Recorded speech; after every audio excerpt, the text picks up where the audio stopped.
mewajibkan terdakwa melakukan wajib lapor kembali kepada kami majelis, karena menghadirkan terdakwa pada persidangan juga merupakan salah satu tugas dari penuntut umum, dan pada saat dilakukan penyerahan tersangka dan barang bukti, terdakwa ini sepakat untuk kooperatif, dan salah satu nilai kooperatifnya adalah untuk dipanggil apabila ada wajib lapor. Demikian majelis.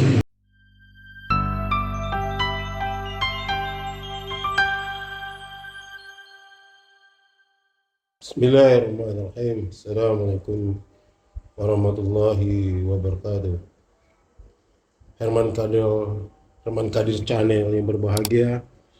Kali ini saya akan mencoba mengupas tentang masalah persidangan Dr. Tipa untuk pembacaan dakwaan yang kedua, di mana jaksa penuntut umum dia tidak melakukan banding, akan tetapi memperbaiki dakwaannya. Ini ada beritanya, ya. Saya coba bacakan ya. Dr. Tipa tidak datang di sidang dakwaan, hakim tunda persidangan. Detikcom, Detik News. Jakarta, Tifauzia Tiasuma atau Dr. Tipa tidak hadir dalam persidangan di Pengadilan Negeri Jakarta Timur, Jaktim, kasus dugaan fitnah dan pencemaran nama baik terhadap Presiden RI ke-7 Joko Widodo terkait tudingan ijazah palsu. Hakim memutuskan menunda persidangan. Sidang dakwaan digelar di Pengadilan Negeri Jakarta Timur, Kamis 13 Agustus 2026. Mulanya hakim menanyakan kehadiran Tipa selaku terdakwa kepada jaksa penuntut umum JPU, terdakwa hadir atau tidak. Kalau tidak, dilakukan pemanggilan lagi untuk persidangan berikutnya. Karena dalam perkara pidana bukan kuasa ya, tapi pendamping, kata hakim. Mohon izin majelis, bagaimana persidangan sebelumnya. Persidangan untuk perkara sebelumnya dinyatakan oleh terdakwa bahwa terdakwa akan bersedia hadir. Majelis tanpa dipanggil, jawab JPU. Tipa tidak hadir dalam persidangan. Hakim meminta Tipa dipanggil kembali. Persidangan ditunda dan akan kembali digelar 27 Agustus 2026. Jadi karena pemanggilan belum mencukupi waktunya, katanya, baru diterima hari Senin. Kalau saya hitung di persidangan tanggal 20 nanti, belum cukup 7 hari ya. Kalau dipanggil mulai besok. Jadi persidangan tanggal 27, dipanggil Kamis 27 Agustus 2006 gitu ya. Penuntut umum untuk memanggil terdakwa, ucapnya. Jaksa menyanggupi permintaan hakim. Dalam kesempatan itu jaksa juga meminta agar Tipa melakukan wajib lapor. Nah, ini menarik. Kenapa saya bilang ini menarik? Karena Dr. Tipa tidak hadir di persidangan. Kalau menurut ketentuan KUHP, ya, kalau dia 2 kali tidak hadir dalam persidangan, majelis hakim bisa menyidangkan in absentia, artinya sidang tanpa kehadiran Dr. Tipa. 2 kali, itu aturan KUHP. Nah, apabila Dr. Tipa panggilan kedua besok tanggal 27 tidak hadir, kemungkinan besar minggu depan tetap sidang akan dijalankan. Ini menarik. Kenapa Tipa tidak mau hadir? Komentar-komentar beliau di sosial media, mereka keberatan dengan ada dakwaan kedua ini. Bahkan Dr. Tipa ingin menantang proses sidang di tingkat banding. Artinya apa? Artinya memang Tipa lebih suka kalau perkaranya ini naik tingkat banding. Nah, di dalam aturan KUHP, ya, aturan KUHP yang baru maupun KUHP yang lama, untuk sidang permulaan itu ada 2 alternatif yang bisa diambil langkah hukum oleh saudara jaksa penuntut umum. Dia boleh memperbaiki atau mengajukan banding.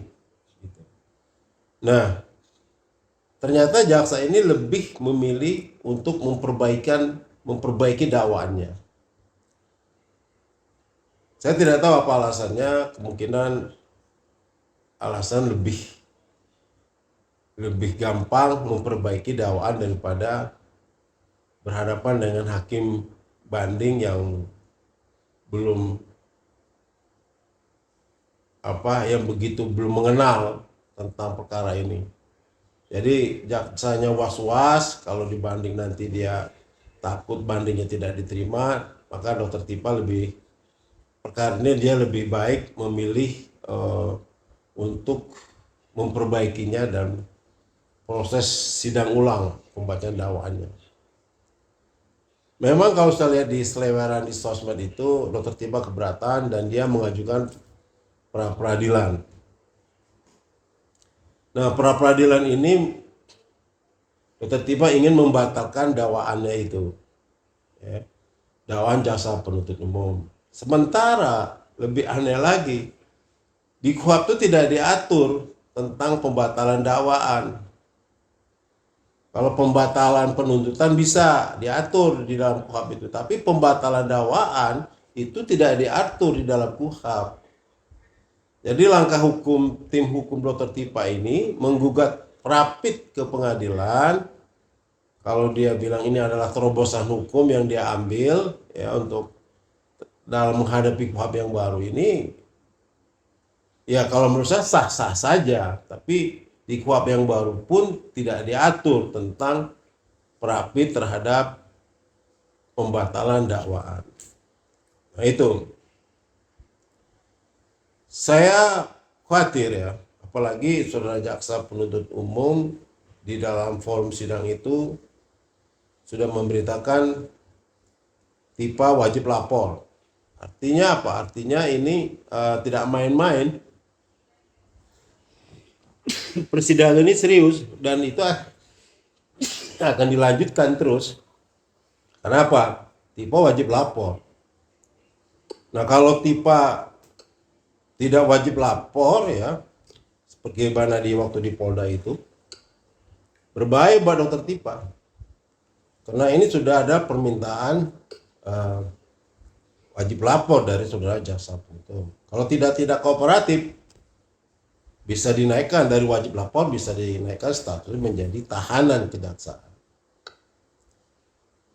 Bisa ditahan dokter Tipa dan jaksa bisa meminta penetapan penahanan itu melalui izin pengadilan negeri Jakarta Timur. Nah saya lihat ini artinya apa? Artinya hijrahnya dokter Tipa ini ternyata tidak mendapat tanggapan dari pihak Solo, terutama dari Jokowi. Artinya ini persidangan lanjut terus. Nah, cawe-cawenya dokter Tipa dalam perkara ini mundur, artinya itu bisa-bisa batal. Memang banyak yang menyarankan, kayak Mahfud MD, ya, banyak tokoh-tokoh masyarakat banyak menyayangkan hijrahnya dokter Tipa ini. Kenapa? Masyarakat berharap pembuktian ijazah Jokowi itu harus tuntas, ya, artinya di persidangan Tipa ini harus tuntas, sehingga ada kepastian hukum. Nah itulah yang ditunggu-tunggu oleh masyarakat. Sangat disayangkan sekali menurut saya dokter Tipa terlalu cepat mengambil langkah hijrah itu. Ya. Harusnya dia pikir dulu, baik buruknya dia pikir dulu, ya. Harus konsultasi dulu dengan tokoh-tokoh masyarakat yang banyak mendukung dia selama ini, minta pendapat terhadap tim hukumnya. Akhirnya itu, sehingga dia ada kesan tidak seperti berjalan sendiri, mengambil langkah sendiri. Ya, memang kalau saya lihat tipikal dokter Tipa ini adalah tipikal klien yang ingin selalu tampil dan selalu merasa paling benar dalam pemikirannya. Nah inilah yang agak sulit komunikasi antara lawyer dengan klien. Sering sekali ini terjadi. Kenapa? Karena Dokter Tipa terlalu sering mengambil keputusan-keputusan yang kontroversial tanpa lagi ada diskusi-diskusi intens dengan lawyernya. Ini adalah perkara besar kalau menurut saya ya. Ini perkara besar dan memakan nilai berita yang cukup intens baik di dalam negeri maupun di luar negeri. Artinya perkara ini tidak main-main. Nah, seorang Dr. Tifa, seorang figur dokter, ya figur pengamat, peneliti, ya. Nah, itu sangat diharapkan sekali oleh masyarakat. Jadi sungguh sangat disayangkan lah dengan hijrahnya Dr. Tipa ini ya. Sikap yang diambil seperti ini membuat persoalan hukum ini juga tidak jelas ya. Ngambang kalau istilah orang itu. Apalagi dia mengambil langkah-langkah terobosan hukum yang menurut saya harusnya terobosan hukum itu harus dipikir dengan matang-matang, apalagi dengan mengajukan pra peradilan. Dia menyatakan memang di KUHP diatur apabila ada pra peradilan, pokok perkara itu harus ditunda terlebih dahulu. Akan tetapi persoalannya bukan apa, sidangnya ini lebih dulu daripada pra Tipa. Tanggal 6 Agustus sudah ada sidang. Ya, sementara Tipa mendaftarkan tanggal 3 Agustus. Nah, jaksa JPU sebelumnya sudah melakukan pendaftaran. Tanggal 27 Juli sudah mendaftarkan sidang di proses Pengadilan Negeri Jakarta Timur. Dan sudah dapat nomor perkara dan tanggal 6 sudah ada sidang. Kebetulan tanggal 6 itu ditunda. Sehingga tanggal 13 kemarin ada sidang lagi. Nah, disinilah terjadi kesalahpahaman. Saya lihat bahwa dakwaan itu, sidang Dr. Tipa, pembacaan dakwaan pokok perkara itu terlebih dahulu daripada gugatan perapitnya Dr. Tipa. Nah, artinya nih kalau saya bisa simpulkan bahwa sidang dakwaan Dr. Tipa ini lebih dulu.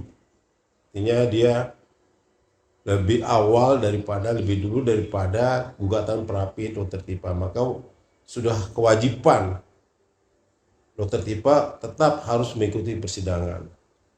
Yang jadi aneh bagi saya, seharusnya Hakim Pengadilan Negeri Jakarta Selatan itu seharusnya menghentikan perapitnya ini. Karena secara tidak langsung itu udah pasti tahu bahwa ada sidang pokok perkara sudah dimulai, itu udah hakim-hakim itu udah pasti tahu. Dan itu harus menanyakan ketika sidang pertama kali tanggal 12 itu harus ditanyakan kepada penggugat ini gitu. Bukan terjadinya pembiaran gitu. Sehingga tidak terjadi kontradiksi antara gugatan perapit dan sidang pokok perkara. Nah, ini kedepannya seharusnya ya ini memang pembelajaran ya bagi KUHP yang baru, pelaksanaan KUHP yang baru ini memang banyak celah hukum para pencari keadilan untuk mengambil terobosan-terobosan hukum. Demikianlah tanggapan saya terhadap sidang dakwaan kedua terhadap Dr. Tipa. Saran saya, Dr. Tipa hadirlah di persidangan nanti yang tanggal 27 Agustus nanti itu. Jangan sampai tidak hadir, nanti ini akan merugikan dia sendiri. Hakim adalah pemegang palu. Ya. Artinya palu itu ada tangan kiri. Jaksa adalah pemegang penuntutan. Kalau jaksa bilang dia akan menuntut setinggi-tingginya untuk Dr. Tipa maksimal, itu haknya jaksa. Ada di tangan jaksa. Artinya Dr. Tipa harus menghormati persidangan ini, jangan terjadi sampai dikatakan penghinaan pengadilan, contempt of court. Artinya kalau sudah masuk ke ranah ini ada dua hukuman yang dikenal selain hukuman pidana pencemaran nama baik terhadap ijazah Jokowi dan contempt of court. Nah, ini kan berbahaya lagi buat Dr. Tipa. Terima kasih. Wassalamualaikum warahmatullahi wabarakatuh.